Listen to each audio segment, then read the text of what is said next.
Hey y'all, so God gave me a word and I want to share it with you. Meet me over in Matthew 25, verses 1 through 13, and we're going to read the parable of the 10 virgins, the 5 wise, and the 5 foolish. Okay, so the kingdom of heaven will be like 10 virgins who took their lamps and went out to meet the bridegroom. 5 of them were foolish and 5 were wise.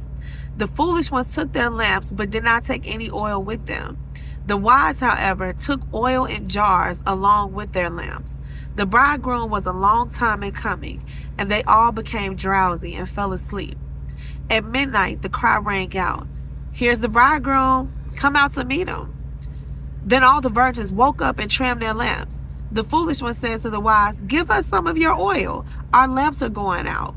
"No," they replied, "there may not be enough for both us and you. Instead, go to those who sell oil and buy some for yourselves."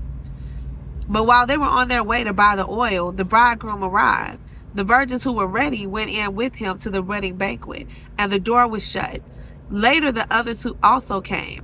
"Sir, sir," they said. Well, other versions, this is the NIV, but other versions say, "Lord, Lord." They said, "Open the door for us."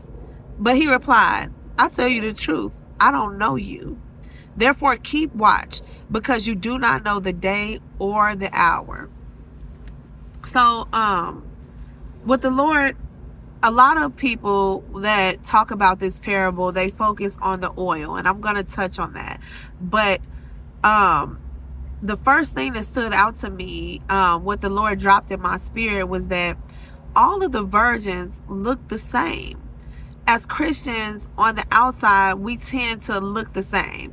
So we tend to talk a certain way. We use a certain language. We behave a certain way, or we are focused on appearing a certain way to each other to be set apart and stand out, right? But the oil in this situation, it represents our relationship with God, right? So that was the foundation of them being prepared, of them being ready for whenever the bridegroom came. And another thing that stood out in my spirit was that they all fell asleep. So it says the bridegroom was a long time in coming. So them falling asleep did not disqualify them for entering into the wedding banquet. And the falling asleep could symbolize several things. It could symbolize doubt. It could symbolize needing rest, being tired, being weary in the wait for what Jesus is doing with us and bringing us to him and marrying us to him. We weren't disqualified. None of the virgins were disqualified for that aspect. The main thing that disqualified them was the lack of preparedness in the oil. The wise virgins took the time to crush their oil, to prepare their oil ahead of time. So they went through the crushing. They secreted everything that they could for themselves, and they held it close to them throughout the entire journey. And the foolish virgins, when they realized that the time was here, they weren't paying attention to the hour, to the time, or holding close to what Jesus said about the day coming, the day and the hour coming, and no man knows. So instead, they tried to go and run and buy oil from somebody else to try to hurry up and get in with God. And the message here is to pay close attention to your relationship with God. It's the part of us that none of us can see. It's the part of us that is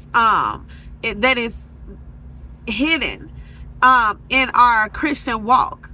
So pay close attention to that. The message that God wants to send is keep your fire burning. Keep your oil in full stock, and don't go try to get somebody else's oil. Don't go try to run and buy some oil that somebody else took the time to crush and to drain out. Crush your own oil. Go through the crushing with God. Go through all of the ups and downs and the ebbs and flows that it goes with being in a relationship with God, because that's what matters to him. God bless.